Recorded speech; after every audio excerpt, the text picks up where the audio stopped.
Hello and welcome back, and that is right, we are bench testing the XLR8 PNY SSD, the CS3140. I could talk more about it, but let's get that benchmark up and running early doors while I talk you through today's testing. We'll be utilising this SSD in 4 different games to see the performance there. We want to see how well it loads games, how well it deals with assets, and very early doors, that is a lovely benchmark there from the PS5. 6,243 megabytes per second, that is pretty good indeed for this SSD. The most I've ever seen, I believe, is 6,500 or 6,600, but that is a solid benchmark early doors there. So let's get into the PS5 and talk a little bit about today's testing. We're going to be looking at 4 games today, looking at 7 different loading instances. Let's make our way into the console, and from here we're going to move these games over. In today's games, if we move these apps and data, we've got these 4 games that make up around about 250 gig of data. They are the Final Fantasy VII Remake, Demon's Souls, The Matrix, and Far Cry 6. Now, let's move those over. Straight away, if you've ever watched any of my benchmarking videos before, you'll know that there is no point us checking how long this next bit takes. It doesn't matter what SSD you use that rates over 7,000 megs, because of the read speed and the write speed of the internal PS5 SSD, and because of some kind of encryption, compiling, compression technique that happens when games are moved from the internal to the external storage, presumably for anti-piracy perhaps. The result is that this process here at 250 gig, I have done this 250 gig transfer on around about 8 different SSDs in the last month and a half, and it always takes the same amount of time. So there's no point measuring this. The difference is near enough non-existent because of that internal bottleneck during the transfer there. But I will use this time to talk a little bit about this SSD. This is a Phison E18 controller SSD. It arrives with 3D TLC NAND inside there. It's a lovely little fast SSD. We will look at the storage manager in just a moment. And for this SSD, we have looked at PNY and their XLR8 series previously. We looked at the previous gen, the CS3040. I've been desperately trying to get this SSD onto this video series now for the better part of 2 months, since you guys have been asking about it for a long time. But mainly it was just a question of not only getting the SSD, but finding a time and a space for it in the schedule. And ever since the PNY Heatsink that I talked about on this channel a few weeks ago, it's been a great time to introduce it here. Now, another thing I will highlight very early doors is I'm not using that heatsink. PNY has released their own PS5 designed heatsink. It knocks around for about $25 to $35 depending on where you shop around. But because a lot of these SSDs that I look at, I compare against other SSDs later on, I don't think it's fair to use their own heatsink. This video may convince you whether you should or shouldn't buy a PNY SSD today. And if you buy that and then you buy the heatsink as well, good for you. But I just wanted to highlight that this test was not conducted with that PNY SSD. As with all of our tests, this SSD has been combined with the Elateng simple $10 PC NVMe SSD heatsink there. So again, don't use this video as any kind of interaction or indication of whether you should get the PNY heatsink. That is a different thing. If you're getting it as a bundle, good for you, but don't let that be the reason. Now, when we test all 4 of our games, which again are Far Cry 6, Matrix, Demon's Souls, or Final Fantasy VII, and again in 7 different world loading instances, we aren't looking at how long the game loads from the PlayStation's XMB menu, where you load the games. We don't look at it from there because of things like publishers' logos, because of online play, because of contacting with remote servers. There are so many different variables that would change the loading from one instance to another, as well as one player to another, that there is no point seeing, or measuring at least, how long these games take to load from the PlayStation's own XMB menu. If we have a look, we go back onto the storage manager, we can have a look, scroll on down, go into storage, and boom, there is the SSD with our 4 games inside. So again, I'm trying to make these videos slightly snappier than previous ones, can you tell? The first game we're going for here is Far Cry 6. We're going to load that up. And again, I'm going to obviously comment from time to time how long these games take to load from, say, the title screen area here, but I'm not going to measure it in the same way I'm going to be measuring shortly how quickly these games load against that of the internal PS5 SSD.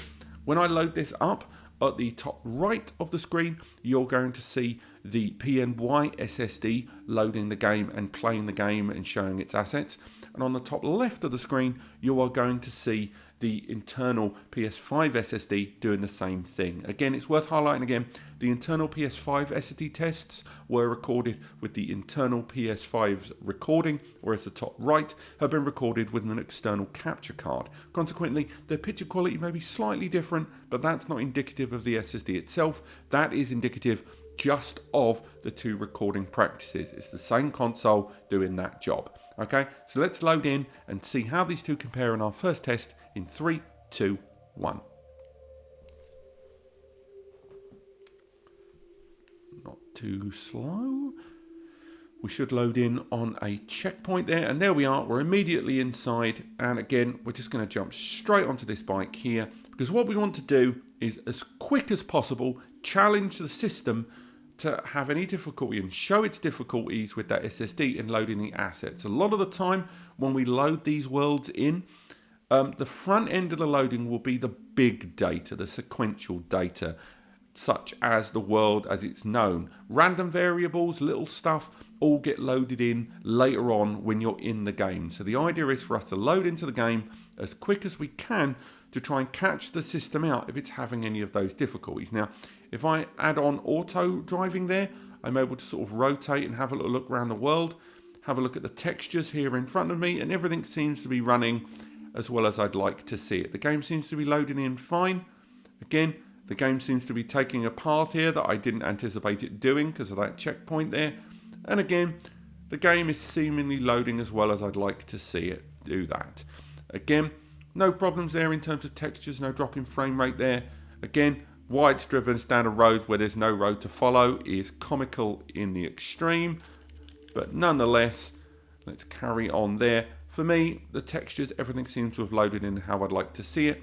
And we're going to move nice and far forward. The next thing we want to do is very quickly make our way back to that checkpoint as a fast travel to see how quickly the game does it. So again, we're going to make our way back here, head over to the checkpoint, and we're going to load in and fast travel in 3, 2, 1. Again, it will have to load in all the assets all from scratch. It won't keep any of the stuff that it's still sitting from that. It reformats it through. And again, we're back onto that surrounding environment. So let's quickly load in a car. So we're loading in that car right there. So again, what we're going to do is once again move nice and quick through the world environment, wait for this absolute pain in the bum to get out. And then from there, once again, have a little look at the surrounding assets around the car. Everything's running fine. So let's rotate this around. And again, the game seems to be loading in fine there. We're not seeing any texture drops. We're not seeing any of the smaller assets not get loaded in there. Again, you can even pull out a weapon here to sort of get some environmental there. But again, seemingly running absolutely fine there while we've got the game running in its auto mode there. So again, I'm quite happy with that. I'm not seeing any problems there with the way it's loading in that game. So I think now we can make our way onto our next test case, which is utilising the Unreal 5 tech engine demo from the Matrix. Again, we're not looking how quickly it loads into the game here. We can pass comment, but we're not going to measure it there. Let's make our way into this nice and straightforward. And again, we're running two instances here. We're going to load into the open world. In one instance, we're going to be utilising the lower ground driving, where there's going to be a lot more of the close-up, low-res texture stuff to bear in mind. And the second test is going to be utilising the flight, which involves the game having to load in a substantial amount of assets and textures very quickly indeed. So let's go in 3, 2, 1. Should load in with the camera coming in from the sky area, coming nice and low down. There's no internet connectivity on this game, so there should not be any delays caused by that. As we make our way down in. And first thing we do, immediately get ourselves a car. We want to make sure we can travel around the world, and we want to get into a car and immediately start exploring the overall landscape. Some of those textures there, And again, once again, as reminded, as you see there on screen, the textures you see, the screen that you see at the top right is recorded on a capture card, and the top left was utilising the PlayStation's own internal benchmarks there. So again, we've decided to absolutely knacker the car, and that's quite a horrendous little blooper there from the game itself. So let's carry on round, moving in nice and quick. And again, all we're trying to see here is the game's not going to have a flip out or crash while it's trying to pull these assets in as quickly as it can. Things still seem to be running, as they were when we did our original SSD testing, utilising this tech demo when we were doing temperature testing. Another thing I will highlight is when I'm using this capture card, there's like a fraction of a second delay to my button pushes. So yes, I'm not the best driver, but I'm not as bad as this screen would seemingly indicate there. We're seeing a lot of that texture pop there, but again, that's kind of what the Unreal Engine does. If you look into the distance there, the way it's introducing a lot of those assets there, that is kind of the way things are pulled in, and the lighting effects as well, as we can see there. But for now, let's make our way back onto the overall desktop there. So if we go into the pause menu there, exit to the main menu. From here, we're just going to repeat the exact same thing we just did, but this time we're going to go straight into the flight mode. So let's go in 3, 2, 1. Exactly the same test, but this time we're going to be moving ridiculously fast. We're going to force this game to have to chuck in a ridiculous amount of assets in this Unreal Tech Engine 5 demo. And again, I've commented on this in other videos, but I do think it bears repeating. When it comes to bench testing these SSDs, very few tools have had the level of utility and a kind of help with bench testing the performance of the PS5 like this Tech Engine demo. Very few games give us the ability to kind of make our way through the loading and the textures of these games as quick as we can, forcing the PS5 to work very hard. I hope you guys have checked out my temperature test video that we did a while ago there, when we were looking at different SSDs in this Tech Engine demo. There's a lot happening in this that the system has to deal with very, very quickly indeed. And it's great to be able to utilize this to bench test different PS5 SSDs and how they allow the internal console architecture to pull a lot of those assets as quickly as it can. It's a great little demonstration tool, and certainly excellent for pushing these SSDs as hard as we can. But for now, I think that's running absolutely fine for me there. Let's make our way out of this game and into the next game, Demon's Souls, a game that I have bench tested previously on this series of the PS5 SSD test series. Again, we're going to make our way out of this. We're going to make our way to the Nexus. And then from the Nexus world there, we're going to go ahead and see just how well the game loads all those assets in. So again, I'm not sure if this will take us back to the Nexus or not. So we should probably make our way into the game first. And then what we want to do is just come out of the loading area from a previous test. And we want to make our way to the Nexus very quickly indeed. So let's come out. We'll use the Nexus item there. So we want to make sure this is all nice and level. So again, we're into the Nexus there. Let's exit the game, go back to the title screen. And then from there, we're just going to go straight in and load into the Nexus. We're going to go in 3, 2, 1. Loading in from the title screen. Lovely and quick there, just what we've gotten used to with this game anyway. So the first thing we want to do is make our way into the first test area, which is Upper Latria, which is the one up here. So let's see how these two compare. Let's go in Upper Latria in 3, 2, 1. Nice and quick. And again, we're going to make our way a little way into this. We've chose Upper Latria because even though we've tested Demon's Souls on this series before, it's such a good testing game that I think it's definitely worth including it in another test session. So again, we're just going to run past as quick as we can. And again, this is like New Game Plus 2, I think. So again, it's very easy to die right now. This is going to be exceedingly punishing there.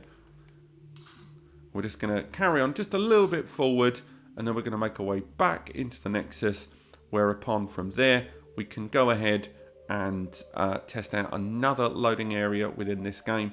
But again, I'm seeing no drop in the quality of things. Everything's running lovely and fast. The whole world is exactly what I'd like to see. The lighting effects, the frame rate, everything's what I'd want to see at this point. But for now, let's make our way over here, have a look over the general area of doom, gloom and death, and then use that Nexel binding there once again to take us back. So let's make our way back to the Nexus and load into another area here where we're going to test the loading into a boss area here, a very big dramatic area. So again, let's load into that as quick as we can. Let's go for it there. So again, we're going for Underground Temple, load in now. See how the two compare side by side, as you can see here on screen.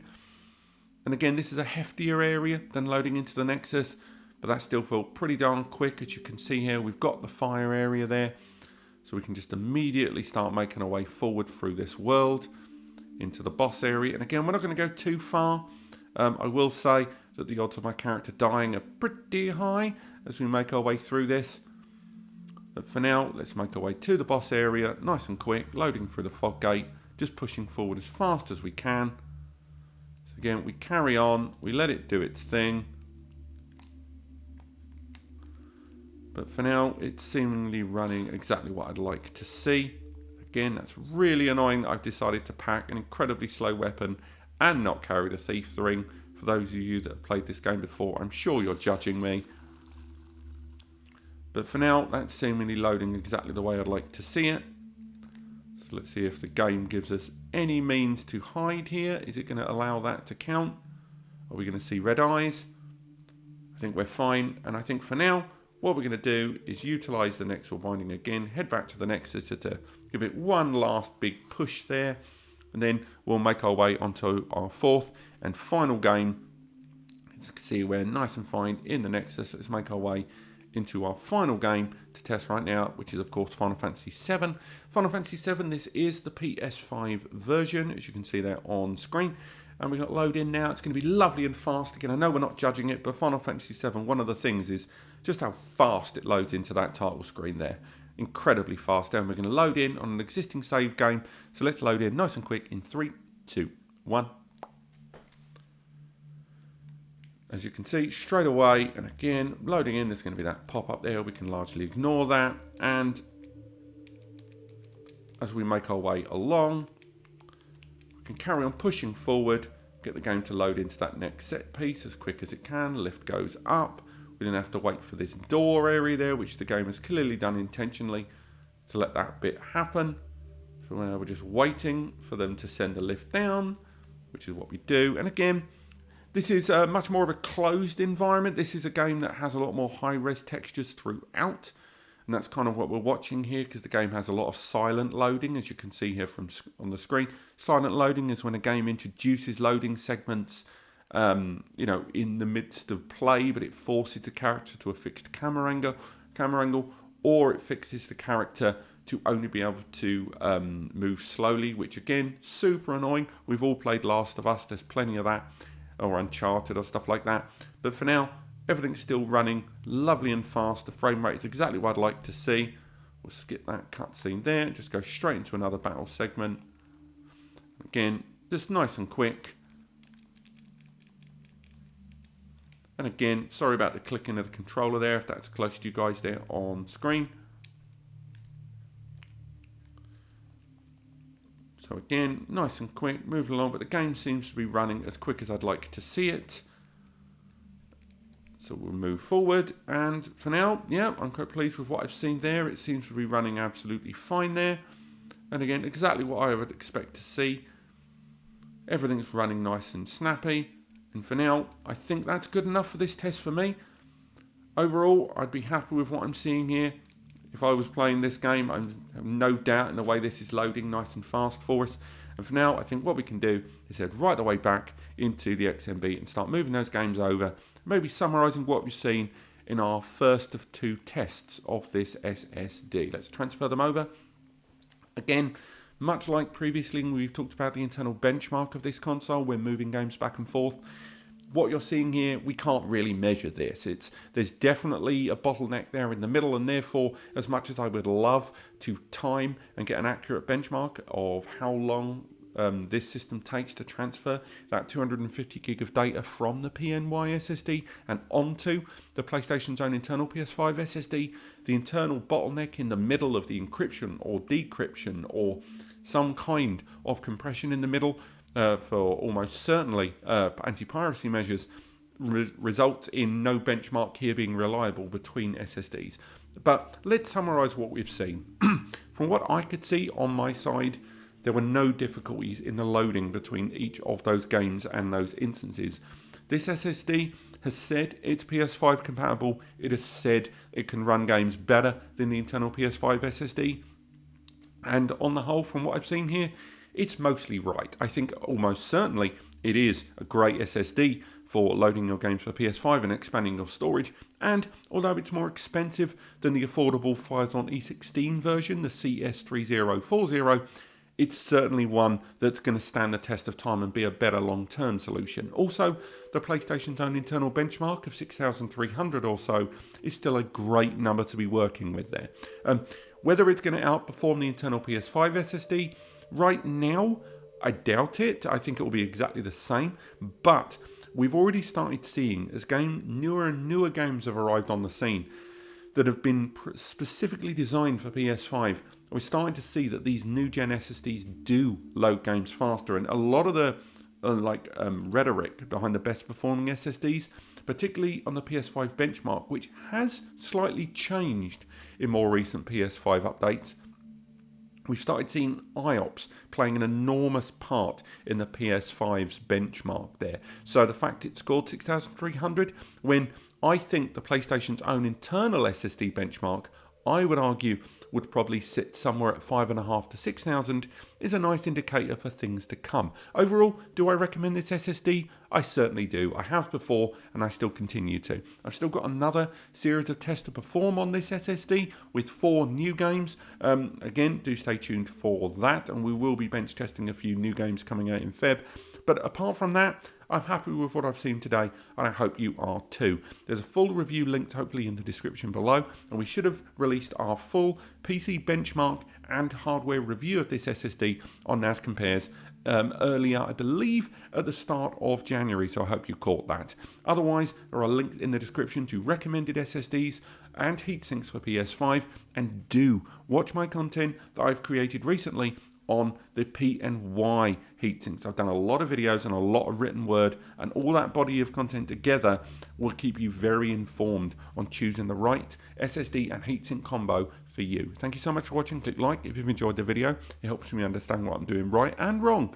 And of course, click subscribe to stay abreast of all the new videos that come on the channel every single day. Thank you so much for watching. I will see you next time.